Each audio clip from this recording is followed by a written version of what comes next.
natural birth, sila po ay ang mga Hudyo. At yun naman pong mga Hentil ay, ito po yung mga hindi Hudyo. So, kapag po tinanong, tayo po ba ay Jew o Gentile? Gentile. Ngayon may malaking pagkakaiba. Kasi hindi lahat ng Gentile kumikilala sa Panginoong Jesus. Mananatili kang Hentil, oo, pero pag nakakilala ka sa Panginoong Jesus, tinatawag ka ng Saint of God, Church, or Bride of Christ, or Body of Church. Okay? So, ito pong mga Jews, hindi lahat kumikilala sa Panginoong Jesus. Gayon din po ang mga Hentil. Okay, malinaw po, no? Kasi, alam niyo po ba yung pinag-usapan natin last time? Si Queen Esther. Si Queen Esther po ay isang Jew or Gentile? Jew. Siya ay Jew sa kalagitnaan ng mga Hentil. Ngayon, babalik na rin natin ang sitwasyon. Tayo po ay pupunta sa Hentil sa kalagitnaan ng mga Hudyo.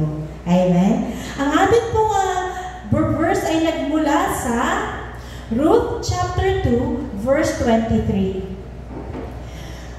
Let us read. So she stayed close by the young women of Boaz to glean until the end of barley harvest and wheat harvest. And she dwelt with her mother-in-law. Tayo po ay sandaling manalangin. Yes, so God, hallelujah. Father, we thank you for your word, Lord. Ama, hindi po namin kayang namnamin, unawain ang iyong salita apart from your power. We are asking, Lord God, for your Holy Spirit, Lord, para po lukuban ang bawat isa, Lord God, with an open ear, open heart, and open mind, Lord God, nang sa gayon po ang buong sustansya at kapangyarihan ng iyong salita ay aming mata mo ngayong umaga na ito. Yahweh, glorify your name through Jesus Christ. Hallelujah. Dakilain mo ang pangalan mo. Magnify your name. Lift your name in this place. Let the people see that you are the one true God, the orchestrator of everything, na ikaw ang gumawa ng langit at lupa, ikaw ang gumawa ng Biblia, ikaw ang naglikha ng aming buhay. Show us, O God, your greatness, and we know that you are good. Hallelujah. Thank you, Jesus. Thank you, Holy Spirit. Ang lahat ay magsabi na, Amen. Amen. Amen. Isang malakas sa palakpak para sa ating Diyos. Amen. So, ngayon po, tandaan po natin ang Ruth po ay isinulat 1,105 years bago ipinanganak si Jesus. Kaya nga po, di ba nakakamangha? Kasi imagine mo, isitulat ang libro na ito 1,105 years before Christ, but this book is about Christ. Di ba? Nakakamangha. Ito po ay ginawa sa pagitan ng Judges at ng chapter ng Samuel. It has only 4 chapters. Later, assignment po natin, basahin natin, 4 na chapters lang po yan. And we will be witnessing the one of the greatest love story ever told. Sino po ba dito yung mga hopeless romantic nga daw? May nagtaas ng kamay, dalawa. Hopeless romantic ang mga pamangkin ko. Ibig sabihin, always looking for love. Laging may love. Ano po? So, tayo po ay magsimula. Ang pamagat po ng ating pag-uusapan ay, basahin nyo nga po. Kinsman Redeemer. Narinig nyo kanina yung ating kinanta po, ano? My Redeemer lives. Ito po yung pinutukoy niya. Amen? So, simulan po natin ang ating kwento. I want your attention po, ano? Kapag po kayo ay inaantok, sabihin nyo sa akin, papatayin natin ang aircon. Gusto niya? Huwag naman, no? So, huwag kayong kukura po, kasi po kailangan po natin lahat itong maunawaan. In Ruth chapter 1, nang ang Israel ay pinamumunuan pa ng mga hukom, nagkaroon ng tagutom sa buong bayan, sa bayan ng Israel. Kaya't ang mag-asawang Elimelech at Naomi na mga taga-Bethlehem, Judah, ay pansamantalang nanirahan sa Moab kasama ang kanilang mga anak na si Malyon at Kilion. Tandaan po natin ang pamilyang ito ay sa angkan ng Efrata, namatay. So, ang bilis ng kwento mo, pumunta sa Moab. Ang Moab po ay yun pong mga ninuno ni Lot, yung mga anak ni Lot po, sa punta sa Moab, namatay si Elimelech, patay agad. Hindi pa nga natin nakikilala, patay agad. Namatay sa Moab si Elimelech at naibang biyuda, si Naomi. Ang dalawa nilang anak ay nakapag-asawa naman ng mga Moabita or Hentil. Hindi po sila mga Israelita. Sina Orpa at Ruth. Ngunit pagkalipas ng 10 taon, namatay rin si Malyon at si Kilion. Kaya't si Naomi ay naulila at ang mga asawa at ang anak niya.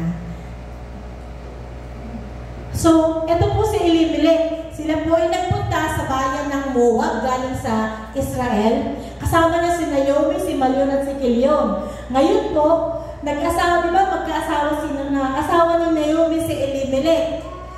Doon po pagpunta nila ng Moab, nagkaasawa si Kilion, ang pangalan po ay Orpa.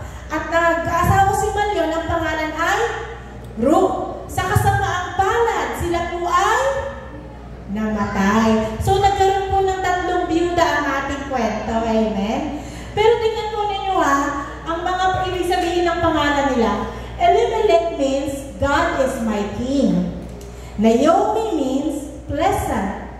But Malyon means sickness or weakness. Kaya naman siya ay agad namatay.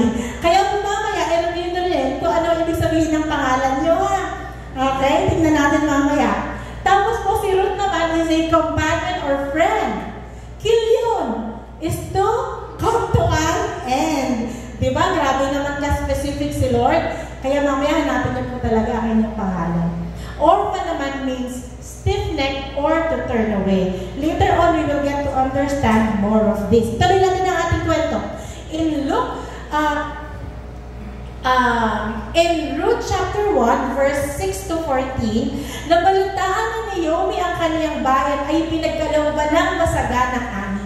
So, nung naging biyuda na po sila, di ba? Nabalitaan niya na ang Israel ay binayaan ng masaganang ani. Kaya tumanda sila ng kaniyang mga manugang, umalis pa mula sa Moab. Naglakbay nga silang pagbalik sa Juda. Ngunit sa dahil sinabi ni Naomi sa kanyang 2 manugang, si Orpa at si Ruth, ang sabi niya, umuwi na kayo sa dati ninyong tahanan at manirahan kayo sa inyong mga nanay. Kung paano naging mabuti kayo sa mga yumao at sa akin, naway maging mabuti rin sa inyo si Yahweh. Itulot nawa ni Yahweh na pag kayo'y makapag-asawa muli at magkaroon ng panibagong pamilya. At sila'y hinagkan ni Naomi bilang pamamaalam, ngunit napaiyak ang mga manugang at sinabi sa kanya, hindi namin kayo iiwan. Sasama kami sa inyong bayan. So, ang sabi ni Naomi, sige na, mag-asawa na kayo, maiwan na ako dyan. Hayaan na ninyo ako umuwi. Pero hindi nagpaiwan si Orpa at saka si Ruth. Sumagot si Naomi, mga anak, huwag na kayong sumama sa akin. Bumalik kayo sa inyong mga magulang. Hindi na kayo magkakaanak pa upang Hindi na ako magkakaanak pa upang mapangasawa ninyo. Umuwi na kayo. Matanda na ako para mag-asawang muli. Kahit na umaasa akong makapag-aasawang muli, o kahit pa ngayong gabi makapag-asawang magkaanak ako, mahihintay ba ninyo silang lumaki? Meron po itong background, kaya ganito ang salita ni Naomi. Alam ninyo, ito hindi mangyayari, kaya mag-asawa na kayo ng iba. Pinababayaan ako ni Yahweh at hindi ko nais. Madamay kayo sa aking kasawian. Pagkasabi nito'y sila'y nag-iyakan at hinagkan ni Orpa ang kanyang biyanan at nagpaalam. So si Orpa po ay tumalikod. Ano ang ibig sabihin ng pangalang Orpa again? To turn away. Amen? So siya ay tumalikod. Amen. Ipagpatuloy po natin ang ating kwento sa Ruth chapter 1 verse 15. Sinabi ni Naomi kay Ruth, ang bilas mo'y nagbalik na sa kanyang bayan at kanyang mga Diyos. Umuwi ka na rin. Sumagot si Ruth, huwag po ninyo ang hilingin, iwanan ko kayo. Hayaan pa ninyo akong sumama sa inyo. Saan man kayo pumunta, doon kayo tumira, doon ako titira. Ang inyong bayan ang magiging aking bayan. Ang inyong Diyos ang aking magiging Diyos. Kung saan ako kayo mamamatay, doon ako mamamatay. At doon din ako malilibing. Parusahan ako ni Yahweh ng pinakamabigat kung pababayaan kung magkalayo tayo, maliban lamang sa kamatayan. Nang matiyak ni Naomi na hindi talaga magbabago ang isip ni Ruth, sumama na siya sa kanya at hindi na siya tumutol. So nagpatuloy na po si Naomi at saka si Ruth at si Orpah po ay pumunta na po bumalik na po sa kanyang bayan at sa kanyang mga Diyos-Diyosan. Amen. In Ruth chapter 1 verse 15 to 22, kaya nga nagpatuloy sila ng paglalakbay. Pagdating nila sa Bethlehem, nagulat ang lahat, hindi ba't si Naomi ito nung dumating sila sa Bethlehem, sa Israel? Tanong ng mga kababaihan. Sumagat naman si Naomi, huwag na ninyo akong tawagin Naomi. Naomi means pleasant, hindi po ba? Tawagin ninyo akong Mara, sapagkat ako ay pinabayaang magdusa ng makapangyarihang Diyos. Masagana ang buhay namin ni Elimelech nang umalis dito, ngunit ibinalik ako ni Yahweh na walang anumang dala. Huwag ninyo akong tawagin Naomi sapagkat ako'y binigyan ng makapangyarihang Diyos na matinding parusa. Yan ang nangyari kaya't mula sa Moab ay binagbalik si Naomi kasama si Ruth ang manugang niyang Moabita. Nang dumating sila sa Bethlehem ay nagsimula na ang anihan ng sebada. Ang ibig sabihin po ng Mara ay mapait o bitter. Amen. So, pagdating po nila sa Bethlehem, ito na po ang anihan ng sebada o barley. Ito po ay yung staple sa Israel. Ano po? Okay po. Mahalaga po ang sebada o barley sa ating pinag-uusapan. So, dumating sila sa panahon ng harvest o ng anihan. So, let's continue in Ruth chapter 2. Isang araw, sinabi ni Ruth kay Naomi, pupunta ako sa bukid at mamumulot ng mga uhay. Ano po ang uhay? Uhay. Alam niyo ni, uhay. Bisaya po yata yun. Uhay. Yan, very good. Uhay ng mga palay. Uhay, ito po yung mga kernel. Uhay. Doon, na inaiiwan ng mga gumagapas, doon ako sa may likuran ng sino bang papayag. Sumagot si Naomi, ikaw ang bahala, anak. Kaya't si Ruth ay nagpunta sa bukid at namulot ng mga uhay kasunod ng mga gumagapas. So nagpunta siya sa field, sa mga gumagapas. Nagkataong ang napuntahan niya ay ang bukid ni Boaz. Isang kamag-anak ni Elimelech. So yung namatay na kamag-anak na asawa ni Naomi ay kamag-anak ni Boaz.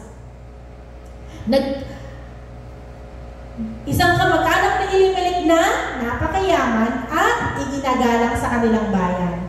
Di nagtagal, dumating naman si Boaz mula sa Bethlehem. Sumahin niyo si Yahweh, ang bati niya sa mga gumagapas. Pagpalain naman kayo ni Yahweh ang sagot nila. Nang makita ni Boaz si Ruth, itinanong ni Boaz sa katiwala, sino ang babaeng iyon? Love at first sight. Naramdaman ka rin na yun, love at first sight? So, meron siyang pabor na naramdaman doon sa kay Ruth. So, in Ruth chapter 2, ang sabi po ng kasamahan niya, siya po ang Moabita o galing sa babaeng galing sa Moab na kasama ni Naomi na umuwi rito mula sa Moab. Nakiusap po siya makapamulot ng naglalaglagang uhay. Kakatigil lamang niya, kaya't na maaga pa'y nandito na siya. Kakatigil lamang niya para magpahinga sandali. Nilapitan ni Boaz si Ruth at kinausap. Anak, huwag ka nang pupunta sa ibang bukid. Dito ka na lamang mamulot kasama ng aking mga manggagawang babae.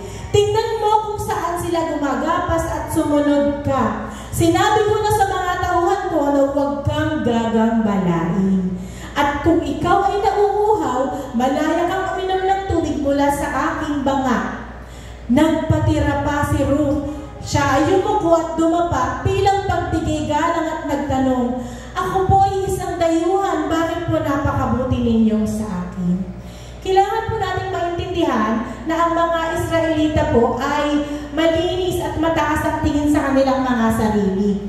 Kaya po kapag mayroong mga dayuhan, ito po ay mga mababang klase lamang sa kanila, maduduming klase po. Kasi alam nilang hindi naman po ito sumasamba sa kanilang Diyos. Kaya po parang second class citizen. Kaya naman, ganito na lang yung pagpapasalamat ni Ruth na napakabuti po ninyo sa kabila po ng ako po ay isang dayuhan. Salamat po sa kabutihan ninyo. So, ang nagtataka si Ruth, bakit napakabuti ni Boaz sa kanya? Sumagot si Boaz, "Nabalitaan ko ang lahat ng inyong ginawa mo sa inyong biyenan mula nang mamatay ang iyong asawa. Alam ko rin iniwan mo ang iyong mga magulang at sariling bayan upang manirahan sa isang lugar na wala kang kilala. Gantimpalaan ka nawa ni Yahweh, ang Diyos ng Israel, sapagkat sa kanyang kalupit at nagpakupkup." Sumagot si Ruth, "Salamat po. Pinapalakas po ninyo ang loob ko sa inyong sinabi. Kahit ako'y isang hamak na maglilingkod at katunayang hindi kabilang sa inyong mga manggagawa, naging mabuti kayo sa akin." So, napakaganda po ng naging pagtanggap ni Elimelech at naging very thankful naman po si Ruth. So, dito na po magsisimula yung love story ng dalawang ito. Remember po, tandaan natin na sa bawat kwento ng Biblia, laging nakatago si Jesus. Ngayon po, ibibigay ko sa inyo yung task para hanapin kung sino sa mga characters si Jesus. Amen? Hahanapin din po ninyo sa mga characters kung sino tayo. At kung sino naman ang mga Israelita. Okay po? Hindi ko po yung ibibigay sa inyo ngayon. In Ruth chapter 2, nang dumating ang oras ng pagkain, tinawag ni Boaz si Ruth, "Halika rito, kumuha ka ng tinapay at isawsaw mo sa sarsa." Kaya tumupo na siya kasama ang mga manggagawa at binigyan siya ni Boaz ng inihaw na cebada. Kumain naman si Ruth hanggang sa mabusog. May natira pa sa pagkain binigay sa kanya. Nang ipagpatuloy niya ang pamumulot, pinagbilinan siya ni Boaz ng kanyang mga manggagawa. Pakinggan po ninyo ito ha. Tinawag ni Boaz si Ruth, "Halika rito." Tapos, pinakain siya at tingnan po ninyo ang mga ibinilin sa kanya. Hayaan ninyo siyang sabi sa mga tauhan po hayaan ninyo siyang mamulot kahit sa tabi ng mga bingkis ng uhay. Huwag niyo siyang pagbabawalan. Maglaglag kayo ng mga uhay mula sa bingkis para may mapulot siya. Imagine po ninyo na ang si Boaz, ang order niya sa kanyang mga tauhan ay maglaglag ng uhay. Ito po ang itsura ng isang field. Sino po yung mga nagpapaani po? Ano alam po ninyo? Mga nagpapaani. So, ito po yung pinag-uusapan. Sa isang field po, meron pong tinatawag na isang buong field, meron pong tinatawag na main harvest. Yung mga tauhan ni Boaz, doon po sa main harvest kumukuha. Yun pong mga gleanings, yan po yung mga para doon sa mga dayuhan, para sa mga mahirap, para sa mga walang nanay, mga ulila. Ito po yung pinoprovide para sa mga nangangailangan. So, tingnan po ninyo ang utos. Hayaan ninyo siyang mamulot kahit sa tabi ng bingkis na uhay. Huwag ninyo siyang pagbabawalan. Maglaglag kayo ng mga uhay mula sa bingkis para may mapulot siya. Ito po ay ang representation ng kabutihan ng Panginoong Diyos.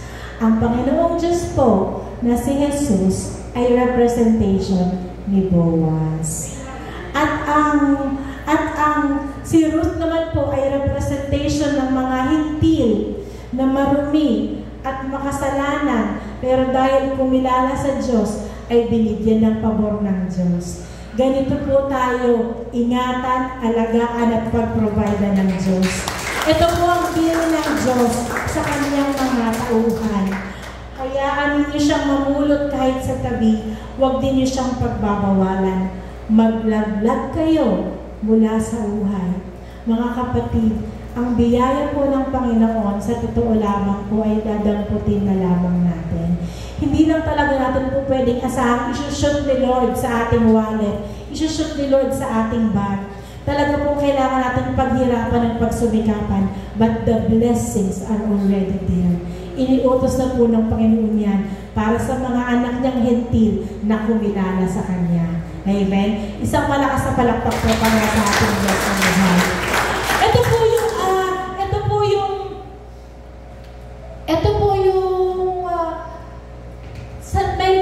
just Leviticus chapter 19 verse 9 to 10. Ito po yung ang sabi ng Panginoon sa Leviticus, kung mag-aani kayo sa inyong bukirin, ibiragin nyo ang nasa gilid at huwag na ninyong balikan ang inyong naanihan.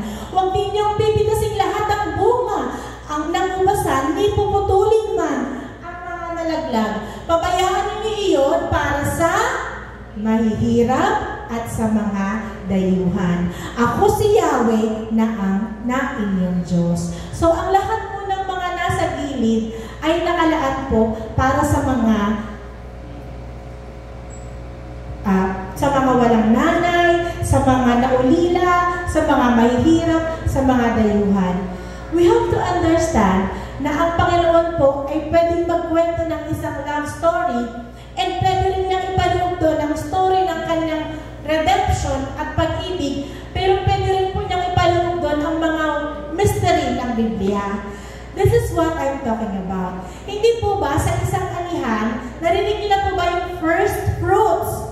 Narinig niyo yung first fruits, unang ani. Ito po yung unang ani. So, ang first fruits po ay ang unang ani. Susunod na po ito ng main harvest at susunod po ito ng gleaning. Hindi po ba lagi namin sinasabi sa inyo at kinukwento sa inyo ang plano ng Panginoon to rapture the church?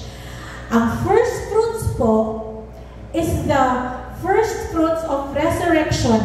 Kasi sino po ang first fruits? Sino ang first fruits? Si Jesus. Si Jesus ang first fruits. Pero kung si Jesus ang first fruits, bakit fruits? Dapat first fruit lang. First fruit dahil po ang unang umakyat sa kalangitan ay si Jesus kasama ang mga Old Testament saints. Ito po yung mga namatay na nasa Panginoon. Nag-aakyat na po niya. That is the first fruits. Moving forward, we are going now to the main harvest.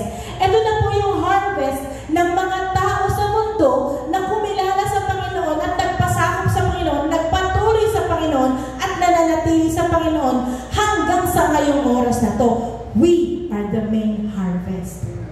Tapos po, magkakaroon ng great tribulation, magkakaroon ng matinding pagsubok sa mundo. Marami pa rin kikilala sa mundo. Marami pa rin kikilala sa Panginoon sa mundo. They will be called the gleanings of the earth. Ito po yung mga natira po na mga mananampalataya na nung una hindi tutok sa Panginoon, nagkaroon ng great revival dahil nagkaroon ng great tribulation, kumilala sa Panginoon, they will be the gleanings or the last harvest. Amen. Nakatago po sa Book of Ruth ang kabutihan ng Panginoon mula sa kanyang redemption hanggang sa kanyang plano. Ang libro po na ito ay kumpletong-kumpleto na po. Kaya po palakpakan natin ang ating Diyos. Ganun po kahusay ang Panginoon. Sino ba naman ang Diyos, sino ba naman ang tao makapagkukwento ng ilang kwento na nakapaloob sa kwento, na nakapaloob sa plano na mayroon pang mga misteryo, di ba? Ang atin pong ginagawa ay hindi ritual. Ang atin pong ginagawa ay hindi tradisyon. Lumaki tayo, nakikilala ang Diyos, pero wala tayong experience ng Diyos. Lumaki tayo na may idea kung sino ang Diyos, pati hindi natin nararanasan, hindi natin alam kung ano ang plano ng Diyos. Because we do not know it, we do not seek it, we do not ask the Lord kung ano ang plano niya.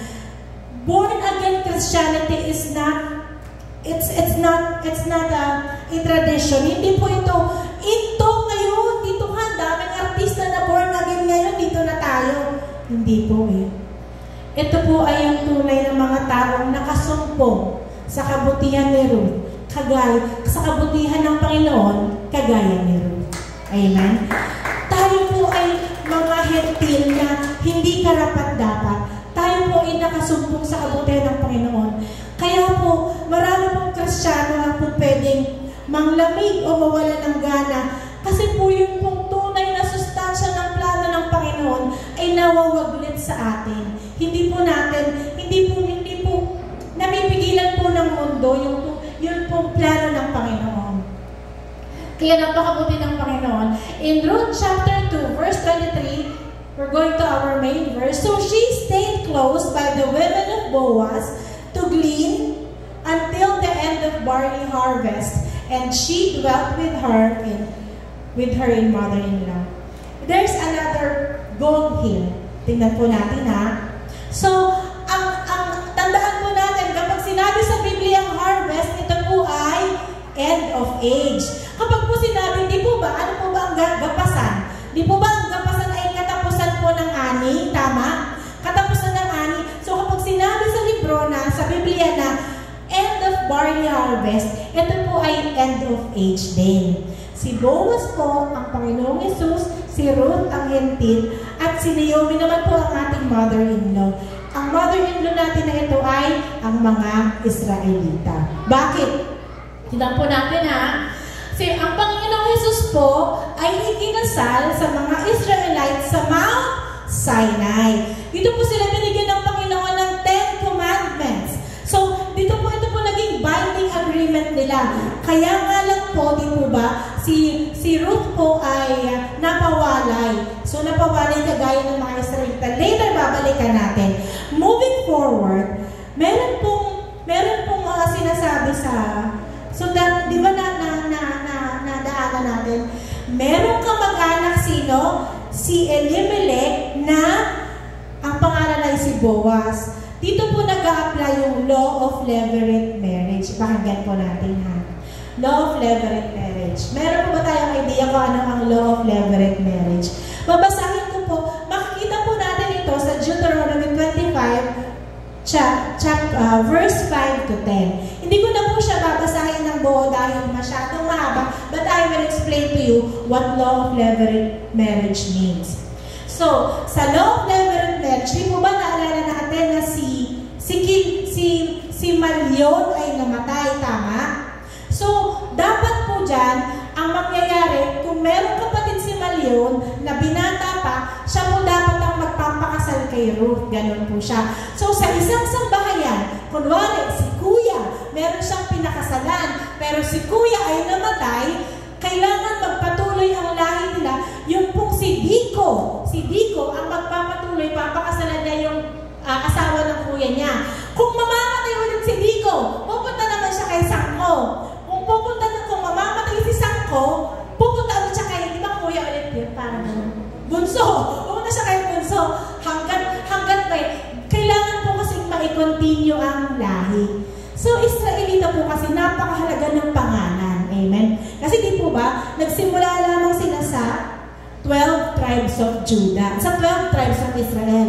So, kailangan, kasi po ganito, ang bawat tribe may property. Ang bawat tribe may pag-aari. Kapag po ang isang babae ay nabiyuda, nalalagay sa alanganin ng property ng pamilya. Kaya kailangan may magpapakasal sa kanya to continue the name, to continue the hold of the property. So, hindi lamang po siya about love, about property din po. Yun ang law of levirate marriage. At yun po ang mararanasan ni Ruth mamaya. Okay? Kailangan mayroon pong sumalo kay Ruth kasi nga po, kailangan ma-preserve ang family. Balikan natin yung sa end of age na sinasabi natin. So, moving forward sa ating panahon, in Matthew chapter 13, verse 39 to 40, the enemy who sowed them is the devil, the harvest is the end of age, and the reapers are the angels. Therefore, the tares are gathered and burned, so it will be at the end of this age. Kagaya nga po ng sinabi natin, anihan po. Ito po yung si Jesus na aanihin na po niya yung mga tanim na sa kanya. Okay po. Ang mangyayari po dun sa mga hindi kanya ay dadalhin po sa nagbabagang apoy. Moving forward, ang sabi ng Panginoon in Matthew chapter 3 verse 12. So tingnan po natin ha. Ito po ay hindi sa kwento but dahil po sa harvest ito. His winnowing fan is in his hand, and he will thoroughly clean out the threshing floor. Gather his wheat into the barn, but will burn up the chaff with unquenchable fire. So si Boaz po, meron din siyang winnowing fan nasa threshing floor. Ito po yung itsura ng winnowing fan. Ito po yung itsura. Nakakita na po kayo nito? Ito po yung winnowing fan. Ganito po sa end of age. Ito po yung paglalarawan ng Panginoon kung paano niya paghihiwalayin ang mga makatuwiran sa mga taong hindi makatuwiran. Kung paano niya paghihiwalayin ang mga taong sumampalataya sa Kanya at ang mga hindi sumampalataya sa Kanya. So, ang sabi po diba, yung pong mga uhay, yung mga may laman, kapag po inihagis mo po yan, di po ba, mababagsak lang po yan sa baba. Pero po, yung mga walang laman, yung mga walang seed, mga walang hindi na lumago ang salita ng Diyos, kapag po inihagis yun, lilipa rin po ng hangin. Nakaseparate po yun, di po ba? Ang tunay na Kristiyano po, kapag inihagis mo, pagbagsak, dito po yan babagsak. Kasi may laman. Pero ang mga peking Kristiyano po, na nagsasabing Kristiyano, kapag inihagis mo, tapos tinangay ng hangin, konting problema, bakit? Hindi po rooted sa word ng Panginoon. Ganun po tayo paghihiwalayin. Napakadali lang sa Panginoon paghiwalayin ng Kanya sa hindi Kanya. And we hope na tayo po ay matuturingang worthy pagdating ng panahon na yun. Na tayo po ay maiipon sa barn at yung pong mga lumipad kasi ay susunugin sa nagbabagang apoy. Kaya po, tayo pong lahat ay tinatawagan ng Panginoon na manumbalik at magpatuloy at namuhay ng banal dahil ang Diyos na sinasamba natin ay banal. Hindi po mahirap magpakabanal kung si Jesus po ang nangunguna sa ating buhay. Sa atin po lamang lakas, hindi natin kayang magpakabanal. Pero sa kapangyarihan po ng Panginoon, tayo po ay pwedeng maging banal.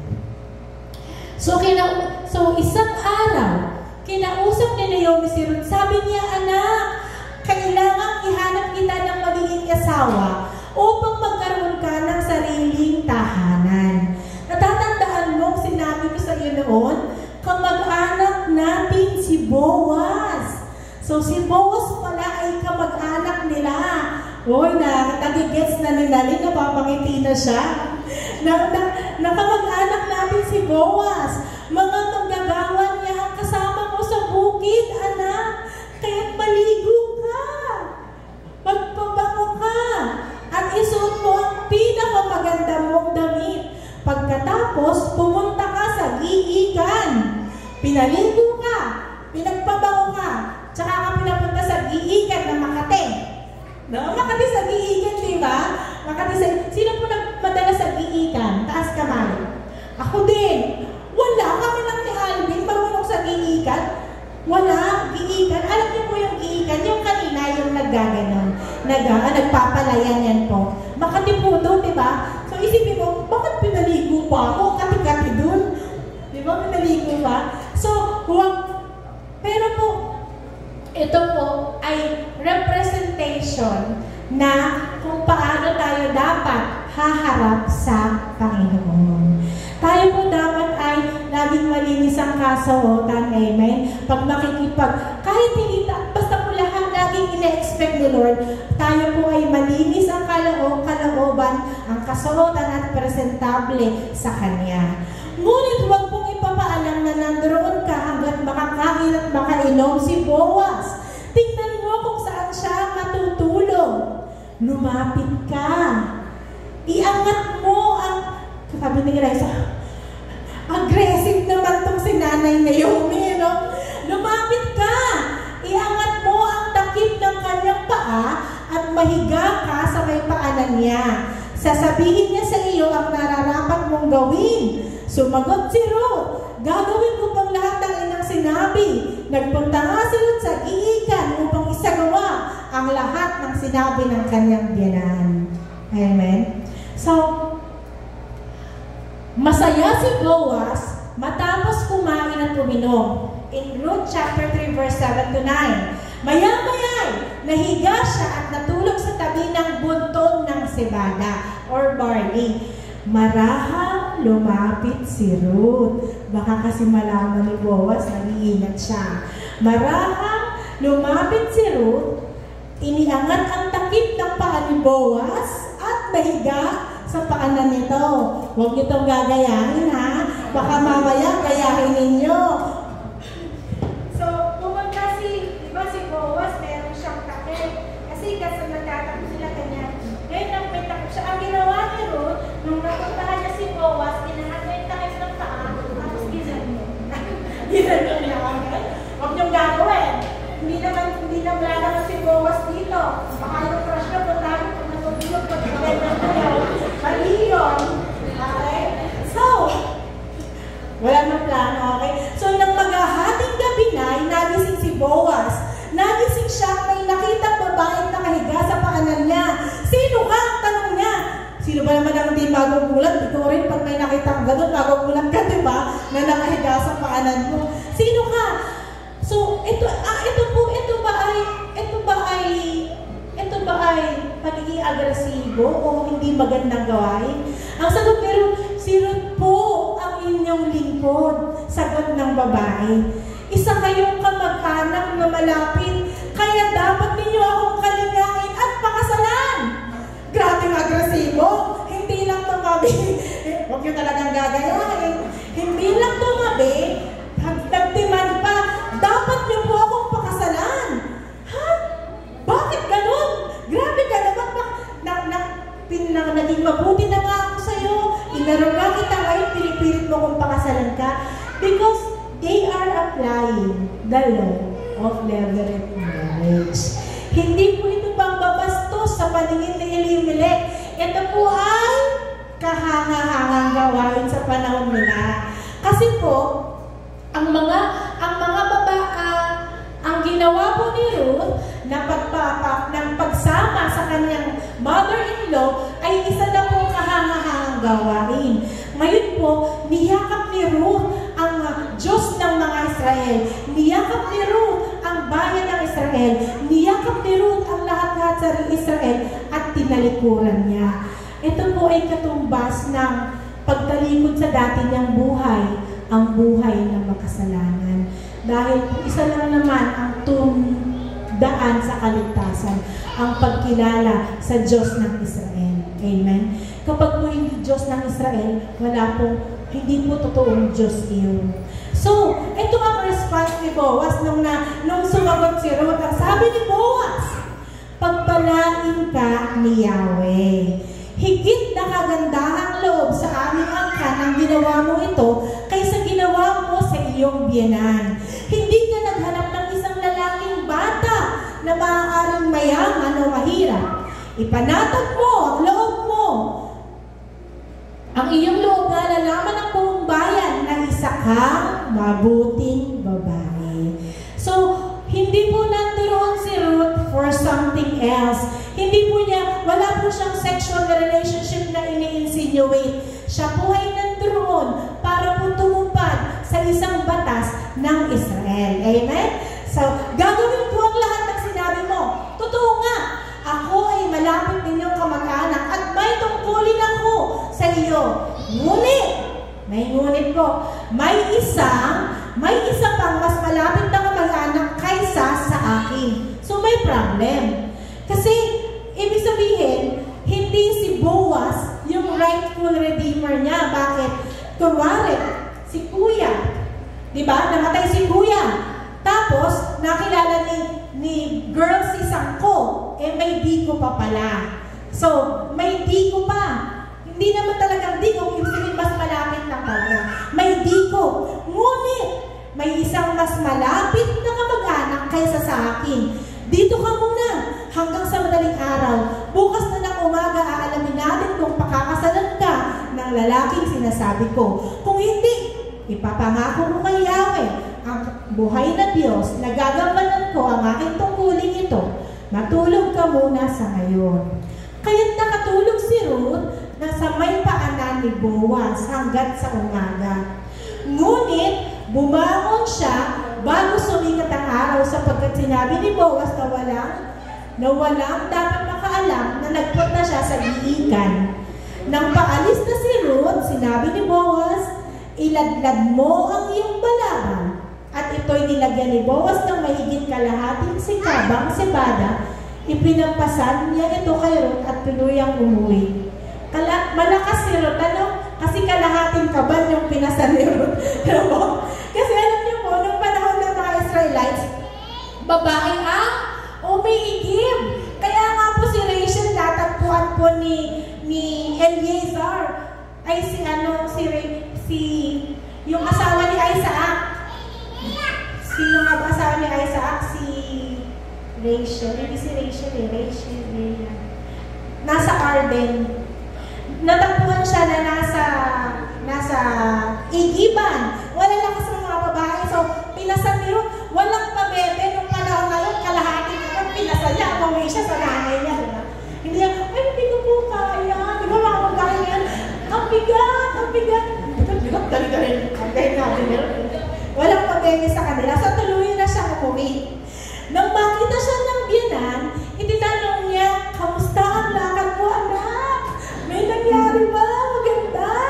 At sinabi ni Ruth ang buong pangyayari. Dinigyan pa niya ako ng sibada sapagkat hindi raw ako dapat umuwi kung walang dala. Dugtong pa niya. Sinabi ni Naomi, maghintay ka, anak, hanggang sa malaman mo kung anong kalalabasan ng mga bagay na ito. Hindi titigil si Boaz hanggat hindi niya naiaayos ang lahat. Ganun rin po ang Panginoong Yesus sa atin. Hindi titigil ang Panginoong Yesus hanggat hindi niya naiaayos ang lahat sa ating buhay. Palakpakan po natin ang ating Diyos. So ito na si Boaz. Siya po ay gagawa na ng paraan para po si Ruth ay tunay na pong mapakasalan. Nagtungo si Boaz sa may pintuan ng lungsod at napuron. Noon po kasing mga panahon na yun, kapag meron silang dapat iayos, pupunta po sila sa city gate. Pupunta sila sa city gate. Ngayon po, pwede naman tayo pumunta sa city hut. Wali. Sa city gate, sa pumunta po, late na nakuha. Sa city gate po, ito po yung mga usapan nila na pag meron silang gagawin official na usapan, doon sila dapat pupunta at mag-uusap. Amen? So, yan po. Pumunta sila sa city gate, di nagtagal, dumaan ang tinutukoy ng pinakamalapit na kamag-anak na Elimelech. Sabi niya, pinsan, sandali lang, maupo ka rito at kaya sabihin ako sa'yo, sabi niya. Lumapit naman ang tinawag at tanaw po sa tabi ni Boaz. Tumawag si Boaz ng 10 pinuno ng bayan para may witness. At inanyayahan din mga puroon. Pagkatapos, sinabi niya sa kanyang kamag-anak, ngayong nagbalik na si Naomi, buhat sa Moab, nais niyang ipagbili ang bukid ng kamag-anak natin si Elimelech. Di ba sino ang asawa ni Naomi? Si Elimelech. Sa palagay ko, dapat mo itong malaman sapagkat ikaw ang unang may karapatang bumili niyon. Kung gusto mo, bilhin mo iyon sa harap ng mga saksing pinuno. Kung ayaw mo naman, ako ang bibili, sabi niya. Ang sabi ng tao, ng pinsan, bibilihin ko, sagot ng lalaki. Agad na sinabi ni Boaz, syempre gusto niya si Naomi, gusto niya si Ruth, kaya meron siyang inilatag na lahat ng mga mangyayari. Ang sabi ni Boaz, kung bibilihin mo kay Naomi ang bukid, kasama mo rin bibilihin si Ruth. Kasi siya ang biyuda ng Moabita na biyuda ng pinsan natin. Upang ang bukid ay manatiling sa angkan na namatay. Kasi mapapariwara ang property kapag hindi pinakasalan ng kamag-anak din. Ang pangalan ay dapat manatili. Pagkarinig na yun, sumagot ang lalaki, kung ganun, hindi ko nagagamitin dahil kapag binili ko yan, pati ang mga ari-arian ko ay malalagay sa panganib. Bakit? Makikihati pa ang pamilya pinahahatian niya rin sa mga ari-arian niya. Ayaw niyang mahati ang ari-arian niya. So, i-give up niya ang kanyang karapatan at sinabi niya kay Boaz, kung ganon, hindi ko nagagamitin ang aking karapatan sapagkat manganganib namang mawala ang sarili kong mana. Ikaw na ang pumili. Sabi ni Boaz, yes. Sabi ni Boaz, yes. Nagtagumpay ako. Pero yun naman po talaga, ginawa niya ng tama. Ang representation po, di ba naalala niyo kanina, sabi ko, ikinasal ang mga Israelita sa Mount Sinai with the 10 Commandments as their binding agreement. Thou shall not, thou shall not, thou shall not, thou shall not. Wag kang, wag kang, wag kang, wag kang. Ito po yung representation ng pinsan niya na hindi kayang bilhin si Ruth dahil marami po siyang mga kondisyones. Ito naman po ang representation ni Boaz, which is grace. Dahil po sa grace po ng Panginoon, wala na po tayong kailangan gawin. Kailangan lang po natin magpasakop sa Panginoon and everything will fall into place. Noon pong panahon ng 10 Commandments, walang may isa man nilalang ng Diyos na nakasustain ng kunwari 10 Commandments. Sino po ba dito ang may napatay na? Di po ba? O kung wala kang na, pero ang sabi ng Panginoon, di ba? Mag-isip ka lamang sa isip mo na masama tungkol sa kapatid mo. Masama ng galing mo, sana mamaya madapa ka, tapos pag nadapa ka, hospital ka. Para mo lang po siyang pinapatay sa isip mo. So we are all guilty of thou shalt not kill. Kapag po tayo ay tumingin sa isang babae o sa isang lalaki na merong pagnanasa sa ating isip, we are already committing adultery if we are already married. Ibig sabihin, hindi po talaga po pwedeng ma-perfect ng isang tao ang 10 Commandments. 10 Commandments, that represents the law. Kapag po yan ang ginamit natin para sa ating kaligtasan, for sure, walang na isa mang maliligtas. Because none will be able to comply. Because failure to comply to one is failure to comply to all. Isa nga na hindi natin magampanan sa 10 Commandments, null and void lahat. Sabi, okay na yan, 9 out of 10 naman ako. Hindi, kailangan 10 out of 10 tayo. Ito po yung pinsan na nagdedemand. On the other hand, Boaz is willing to accept truth kahit ano pa siya, kahit ano pa ang mangyayari, kahit ano pa ang kasalanan niya, kahit ano pa ang nakaraan niya, because Boaz represents Jesus Christ and Jesus Christ represents grace. Wala kang kailangan gawin. Kailangan mo lang tanggapin yung libreng regalo ng Panginoon na kaligtasan at buhay na walang hanggan. Yun ang malaking pagkakaiba sa law and grace. Hindi po ba't napakasarap na tayo ay namumuhay under grace? Amen. Kaya po, pero po, kung tayo po ay namumuhay under grace, we are also expected to live holy lives. So, let us move on. Ganito ang kaugalian sa Israel noong unang panahon. Kapag tinubos o binili ang isang ari-arian, hinuhubad ng nagpatubos o nagbenta ang kanyang sandalyas at ibinibigay sa bumili. So, yun pong pinsan, hinubad niya ang kanyang sandalyas at ibinigay na kay Boaz as a sign na iyon na ang karapatan ng pagbili sa akin na dapat ay nasa akin. So, matapos ng ibinili ni Boaz sa matatandang pinunod, iba pang naroon, sabi niya, kayo ang saksi na binili ko kay Naomi ang lahat ng nasa pangalan ni Elimelech at na Kilyon at Malyon. Kasama na ng biliyang ito ay magiging asawa ko si Ruth, ang Moabitang biyuda ni Malyon, upang manatili ang kanyang namatay ang mga ari-arian. Sa pamamagitan nito ay mananatiling buhay ang kanyang pangalan sa hanay ng kanyang kamag-anakan at sa kanyang bayan. Inuulit ko, saksi kayong lahat sa bagay na ito. Ito po ay picture ng pagpapakita ng Panginoon na tayo po ay niredeeman niya.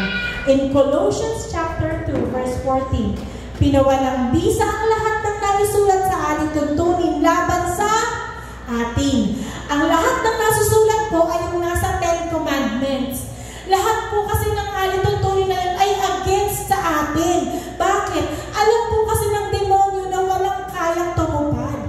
Kaya po yun ay laban sa atin. Ang sabi po dito, pinawalang bisa ang lahat ng naisusulat ng alituntunin laban sa atin. Pati ang mga pananagutang kaugnay nito. Pinawi niya ang lahat ng ito nang ipako siya sa krus. So nung ipinako sa krus ang Panginoong Jesus, ang lahat po ng mga bintang at banta at ang mga bagay na nire-require ng 10 Commandments sa atin ay napawi ng lahat. Ngayon, hindi ka na pumapatay dahil nakakatupad ka sa iyong obligasyon. Hindi ka pumapatay dahil sumusunod ka sa kabutihan ng Panginoon Diyos. Sa pamamagitan ng kanyang kamatayan sa krus, nilupig niya ang mga pinuno at kapangyarihan ng sanlibutan. Ang mga ito ay parang bihag na kanyang ipinarada sa madla bilang katunayan ng kanyang pagtatagumpay. So, ito pong panahon na to ay ipinahiya ni Boaz ang demonyo sa panahon na yun. Kaya po ito po ay kanyang ginawa.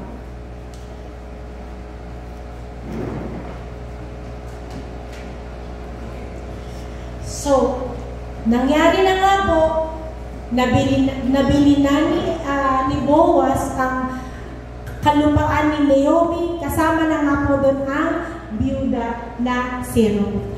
So sila po ay ikinasal, sila po ay nagkaroon ng, at ito po yung ipagpatuloy natin sa chapter 4 ng Ruth. At sila'y sumagot, sabi di ba ni Boaz, saksi kayo na pinili ko na ang lahat. At sila'y sumagot, oo, saksi kami. Sinabi naman ng matatanda, pagpalain nawa ni Yahweh ang babaeng iyon at bigyan ng maraming anak gaya ni Raquel at Leah.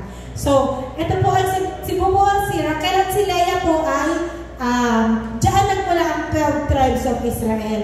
Ikaw naman, Boaz, sumagana ka nawa sa Efrata at kilalanin sa buong Bethlehem.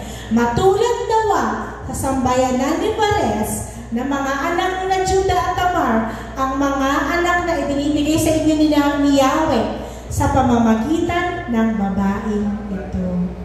This is a very important part in this story. Kasi bakit po binanggit si Judah at si Tamar? Nakikilala po ba ninyo si Judah at si Tamar? Sino pong nakakakilala? Friend sa Facebook? Judah? So, tingnan po natin in Genesis 38. So, ito po ay isa pong kwento. Tingnan niyo po ha, ang Genesis 38 po ay sinulat nino. Sino nagsulat ng Genesis? Si Moses. Ito ay isinulat, una to siyempre Genesis ito, na malayo ang agwat nito sa Book of Ruth, tama? Pero tingnan po natin I want your complete attention with this because this is very important. So, si Judah po ay kapatid ni Joseph. In fact, si Judah po ay isa sa nagtapon sa kanya sa balon. Tinapon siya sa balon. Pero, si Judah rin po ang nagsabing, huwag na lang natin patayin. Gawa na lang natin ang paraan, huwag na lang natin patayin yung ating kapatid. So, sa Genesis 38 po, ito po ang kwento. Nakakapagtaka kasi, di po ba? Balikan natin, ang sabi po sa Ruth chapter 4, verses 7 to 12, matulad nawa sa sambayanan ni Perez, na anak ni Judah at Tamar, ang mga anak na ibibigay sa inyo ni Yahweh sa pamamagitan ng babaeng ito. So, si Judah po at si Tamar, ganito po ang kwento ni Judah at ni Tamar. Si Judah po ay umalis din sa Israel at nag-asawa ng isang Canaanite o isang Hentil.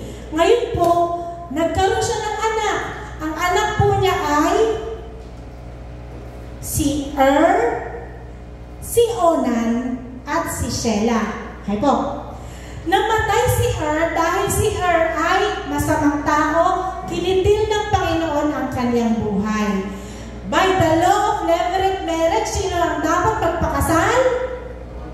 Si Onan. Very good. Si Onan. Ngayon si Onan, dahil hindi niya gustong ipagpatuloy ang lahi niya kay Tamar, nakipagsiping siya, pero ang kanyang seed, hindi niya inilagay kay Tamar. Nilagay niya ito sa lupa. Nagalit ang Panginoon. Kinitil rin ng Panginoon ang buhay ni Onan. So, sinong natitira? Si Shelah. Ngayon, si Judah, bilang ama, siya ay nangangamba. Paano pagkati si Bunso? Namatay rin.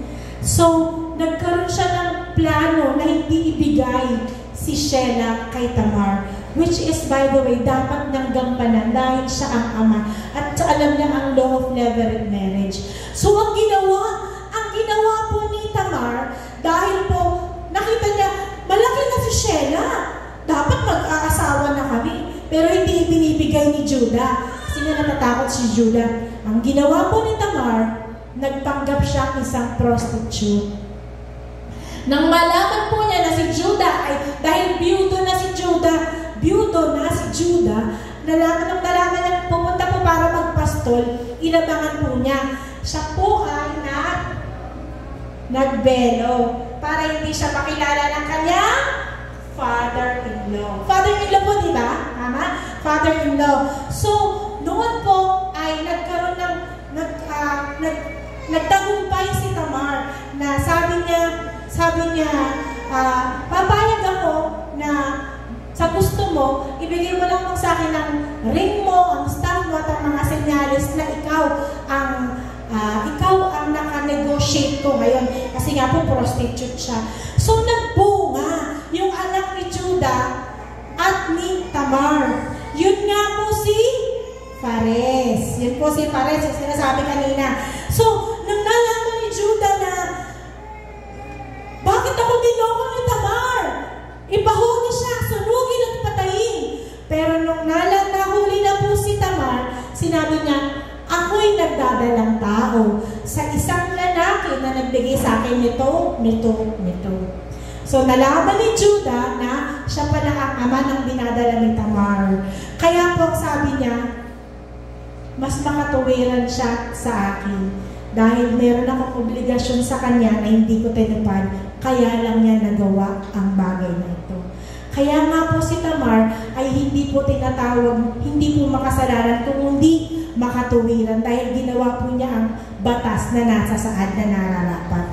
Kaya nga po, doon ikinukumpara. So, ibig sabihin, di ba, napakagulo naman ang kwento na yun. Bakit kailangan pang maging gano'n ang kwento, Lord? Pwede naman na magkaroon na lang ng anak, masayang pamilya. Bakit kailangan maging masalimuot? Marami po sa ating masalimuot ang pamumuhay. Pero may magandang plano po ang Panginoon kung bakit na ginagawa yan. Maaaring magulo lamang ngayon, but in due time, malalaman mo bakit kita mo ihahapon ka ni Lord. Manatili ka lamang sa Panginoon at magtiwala sa ginagawa niya sa buhay mo. Amen? Hindi po ang mga gandang bagay po ay hindi nabubuo sa mga magagandang sitwasyon. Ang magaganda at makakapangyarihang bagay ay nabubuo sa kaguluhan. Kasi sa kaguluhan po, doon ka na din-develop, doon mag-arise ang mahal na ang Panginoon sa buhay mo, doon ka niya ititindig. At yun ang gagamitin niyang testimony balang araw sa kabutihan ng Panginoon sa buhay mo. Amen? Palakpakan po natin ang Panginoon. So yun, kailangan daanan. One more information pala, buti hindi ko nakalimutan. Alam niyo po ba na sa Genesis 38, binanggit Kaya po Genesis ang unang libro ng Biblia. Tapos po, pupunta ka po sa Ruth na ilang daang taon ng pagitan. Pero sa Genesis 38, sa original translation, sa Hebrew Bible, binanggit po ang pangalan ni Boaz. Sa every 49th letter, inuna niya si Boaz. After 49th letter, binanggit niya si Ruth. After 49th letter, binanggit niya si Jesse. After 49th letter, binanggit niya si Obed. After 49th letter, binanggit niya si David. Yan po ang lineage ng Panginoong Jesus. Si King David po. Imagine, try to grasp the information. Sa Book of Ruth, nakasulat ang love story ni Boaz at saka ni Ruth. But sa Genesis 38, sa kwento ni Tamar at saka ni Judah, binabanggit ang pangalan ng mga taong daang taon pa bago ipanganak. Binabanggit na ang pangalan ng tao in such a specific, perfect order. Diyos lang na makapangyarihan, na gumawa ng langit, ng lupa at ng Biblia ang pwede gumawa ng perfection na to. You can try it out, check it out for yourselves. God is so good. God is so great. Hindi po reliyon o tradisyon ng pagsimba. Ito po ay pag-aral sa isang Diyos na buhay na napaka-makapangyarihan, na kayang gawin ang lahat, na walang hindi gagawin para ligtas ang mga tao mahal niya, na nananatili at nagpapatuloy sa Kanya. Grabe po ang talino ng Panginoon. Grabe po ang Kanyang kabutihan. Ito pong Biblia ay akala ng mga tao nagiging minimemorize lang. Ang Biblia po ay parang, sige na, alam na natin yan. Sabi nga ng tatay ko dati, simple lang naman ang Biblia. Hindi ko na kailangan basahin yan. Gawin mong mabuti, huwag mong gawin ang masama. Tapos, hindi po ganun eh. Talaga po kailangan nating namnamin ng Biblia. Kasi po, grabe ang kayamanan na ibinibigay sa atin ito. Mag-aral tayo ng Biblia, mga anak, mga bata, mga kabataan. Meditate the word of the Lord day and night. Ito ang magiging gabay ninyo sa buhay ninyo. Amen? Grabe po ang kabutihan at kagalingan ng Panginoon. Hindi mo makontain, hindi mo maisip, Lord, paano mo ginawa yun? Daang taon bago ipanganak yung mga tao, sinabi mo na noon pa, kasi mula pa lang na mangyayari ito. Si Lord lamang po, ang Diyos na sinasamba mo at sinasamba ko, ang nakakagawa mo. Ibigay mo sa Diyos ang pinakamataas na parangal at papuri na nararapat. Palakpakan mo lang ang Panginoon.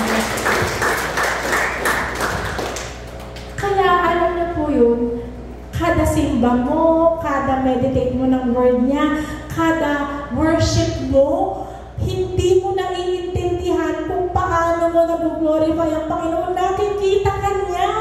Nakikita ka niya. Nakikita niya ang laman ng puso mo. Nakikita niya ang laman ng isip mo. So, kung nandito tayo, ibigay mo lahat, kapatid, kasi hindi biro ang Diyos na sinasamba natin. Kung may mga bagay sa buhay mo na hindi pa naaayon sa Panginoon, iayon mo na dahil huwag mo na kantayin. Bahol ang lahat bago mo iayos. Because the Lord is so gracious, napakabuti niya, but the Lord will also judge this world. Ayaw nating masama tayo sa judgment ng makasalanang mundo na ito. We are not destined for that.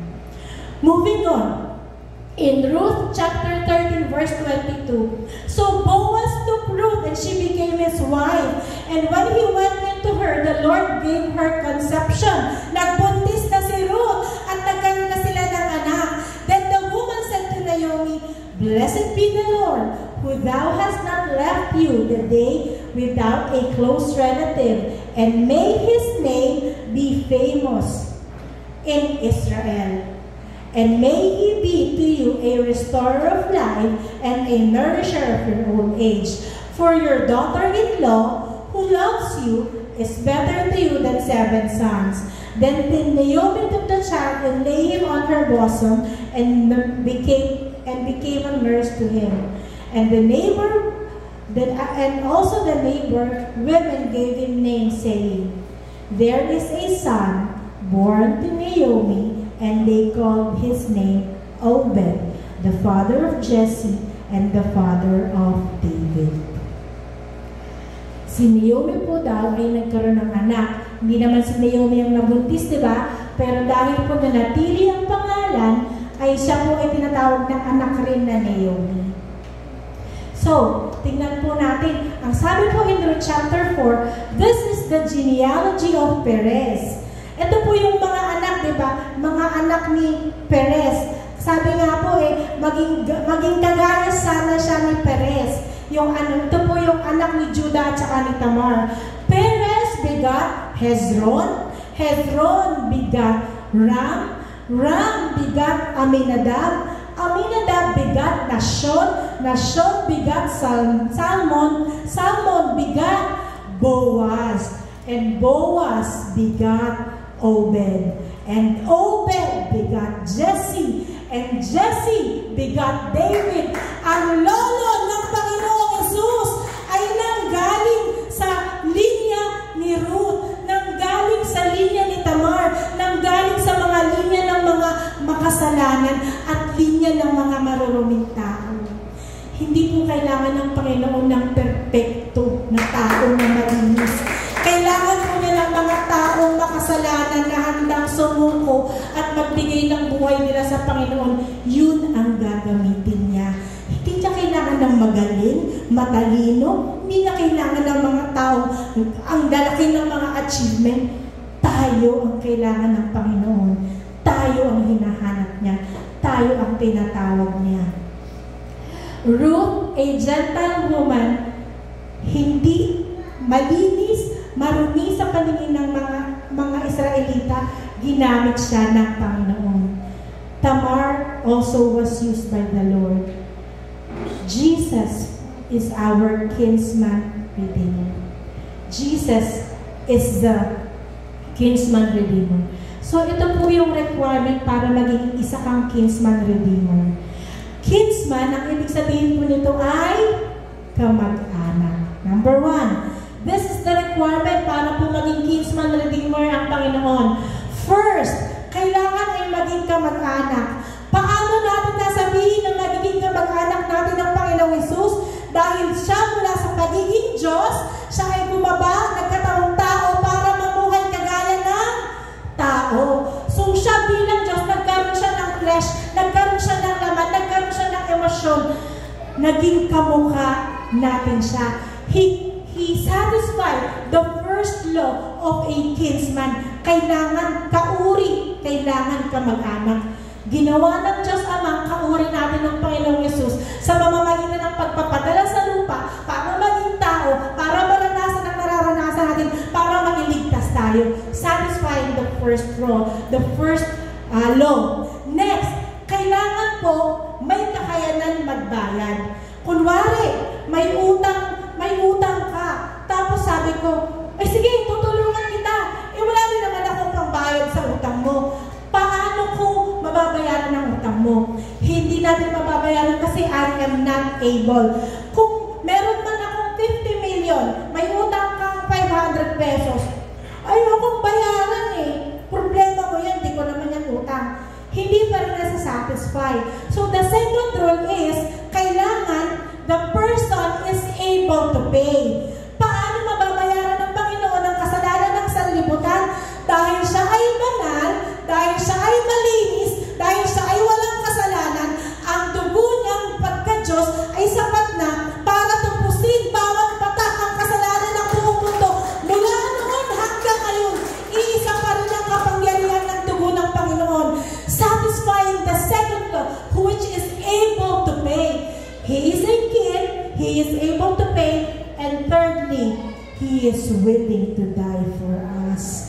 Walang mga taong willing mamatay para sa atin. Maaaring kaibigan, nanay natin, maaaring mamamatay, pero may pagdududa, teka anak, parang hindi ko kayang mamatay in place of you. But the Lord Jesus Christ willingly laid down His life for us, satisfying the three requirements of a kinsman redeemer. Jesus Christ is your kinsman redeemer. Ano man ang karumihan, gaano man nakakasalukasok ang kasalanan na meron tayo, ano man ang pinagdaanan natin, ano man ang mga dinadala natin ngayon, ano man ang mga ginagawa natin ngayon, gaano man karumi, gaano man kahindik-hindik, gaano man kasama, gaano man nakakahiya, gaano man nakakapangliit, walang pinipili ang Panginoon na iligtas, basta isinuko niya ang buhay niya. Let Jesus Christ be your kinsman redeemer. Let Jesus Christ save you. Let Jesus Christ save us. Kung ano man ang mga bagay na nangingibabaw sa puso at sa buhay natin, isuko natin sa paanan ni Jesus. for He is our kinsman redeemer.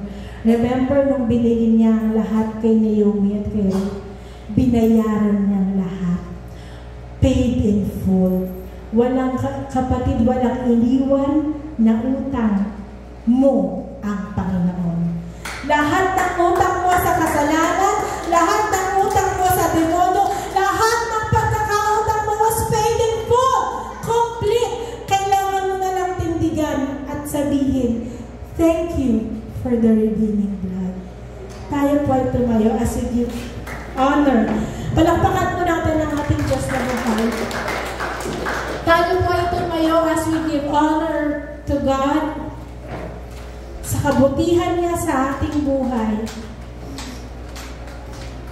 sa kanyang walang maliw na pagmamahal, sa kanyang kamanghamanghang gawa. Salvation has always been an individual matter. Hindi natin kayang iligtas ang ating kapatid, hindi natin kayang iligtas ang ating magulang, ang ating anak.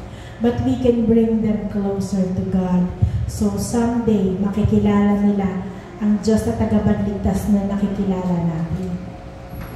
Maaari rin tayong manakawan ng kaligtasan if we were able to know Jesus Christ before, but has been far, far, far, far away from Him. Maaari rin po yan mawala. Kaya po, lahat po tayo rito ay may pinagdaraanan. Lahat po tayo dito ay hindi malinis.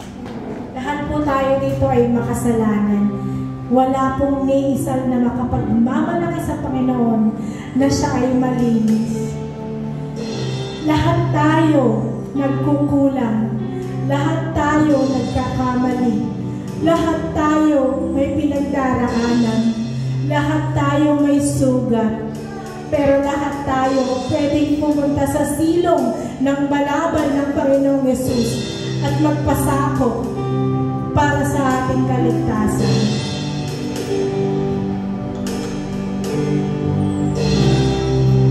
Hallelujah. Napakabuti ng Panginoon. Kulang ang mga salita para ipahayag ang kanyang kabutihan. Kulang ang mga mensaheng naririnig natin para maramdaman ang kabutihan niya. Again, this is not a religion, this is not a tradition. This is a relationship. A relationship with the Redeemer. A relationship with Jesus Christ. Tunay na mabuti ang Panginoon. Let us sing this song once again and declare that the Lord is good. Hallelujah. With all our might, with all our heart, with all our soul, let us sing hallelujah. For your mercy never fails me. All my days I will dwell in your hands. From the moment I wake up until I lay my head, oh, I will sing of the goodness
us right now.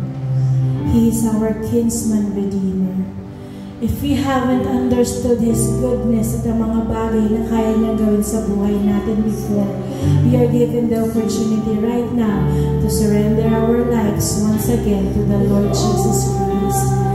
Tatanungin ko po kayo, if there is somebody here right now with all their heart and with all their mind that you want to surrender your life to the Lord, ihilingin ko po na itaas ninyo ang inyong kamay para po mag-guide ko po kayo sa isang panalangin.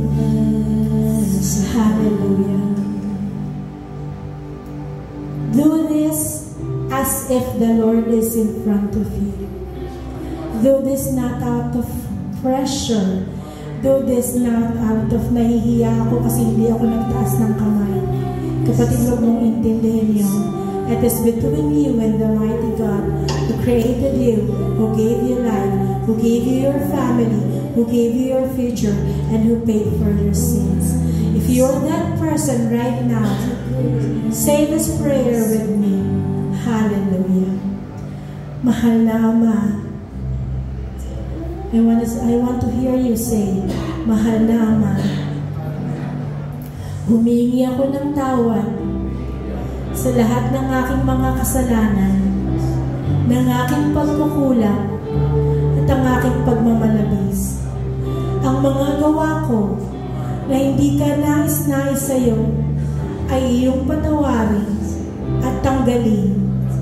Naniniwala ako na si Jesus ay Diyos, bumaba, nagpakasakit, namatay, at muling nabuhay para sa aking kaligtasan.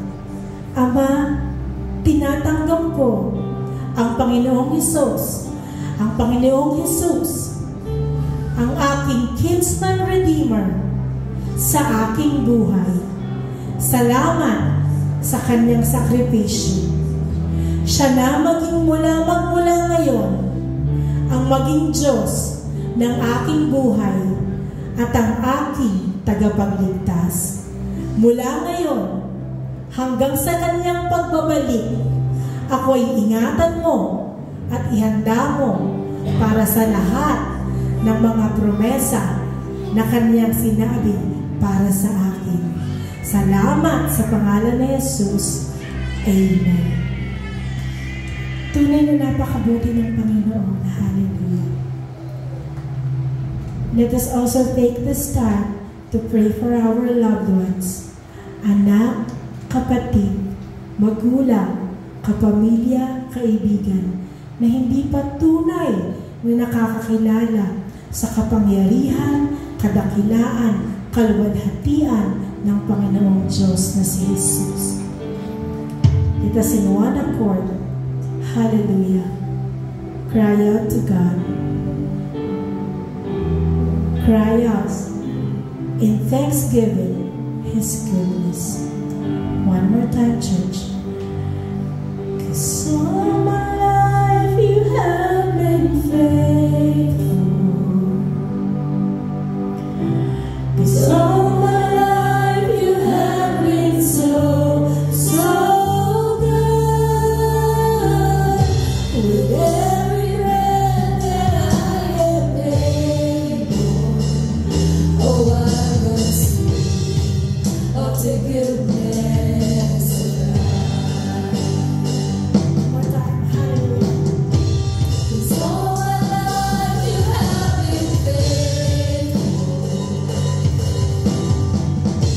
'Cause all my life you have been so good. With every breath that I am able, oh, I will sing of the goodness of God. For the last time, church, hallelujah. 'Cause all my life you have been faithful. So all my life you have been so good. With every breath that I am able, oh, I will sing of the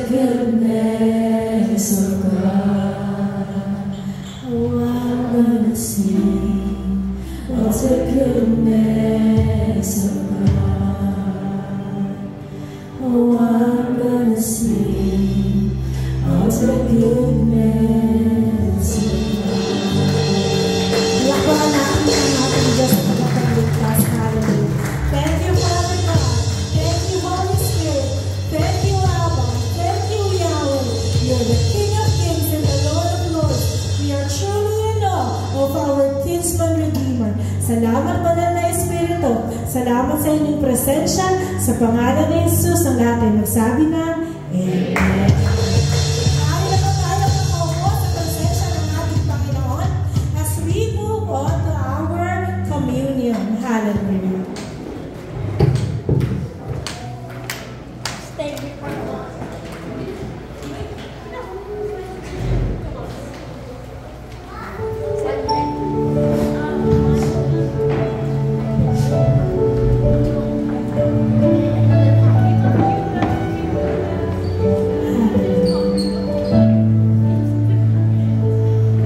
Father, we thank you, Lord God, sa tinapay ng buhay at sa dugong na bayugay sa krus ng Kalbaryo.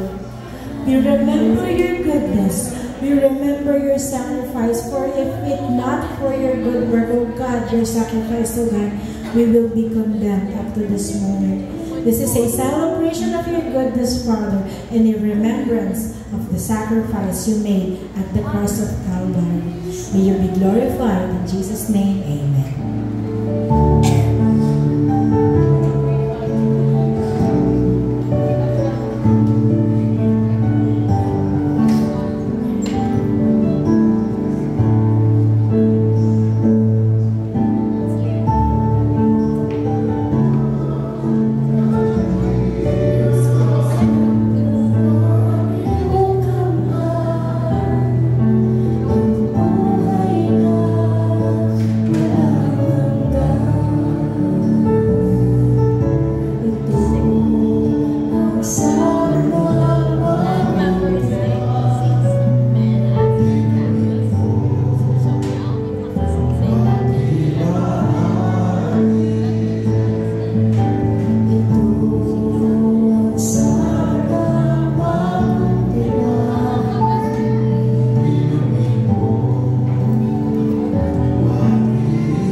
Chapter 11, verses 23 to 26.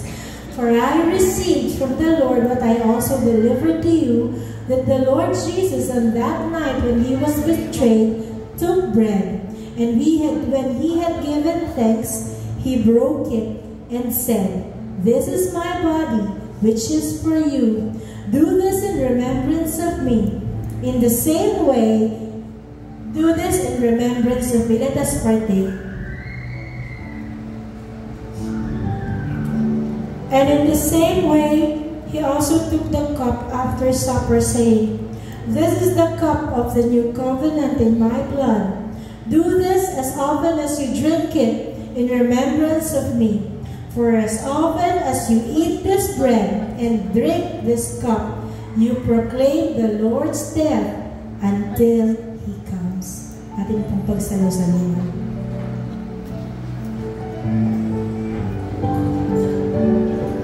Ama, salamat po, Lord, sa katawan at dugo na nabayibay sa krus ng Kalbaryo para sa aming kaligtasan. We truly praise and honor you, Lord, for your goodness. In Jesus' name we pray. Amen.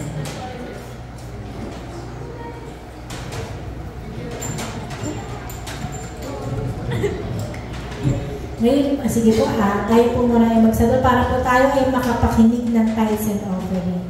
Hallelujah.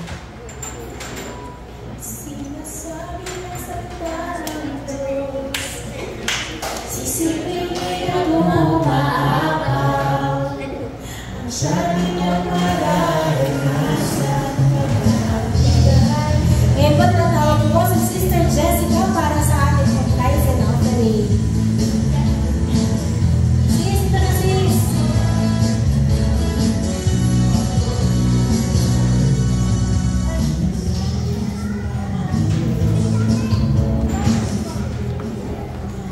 Hello po! Good afternoon po, Bride of Christ. Na-bless po ba ang lahat? Bless na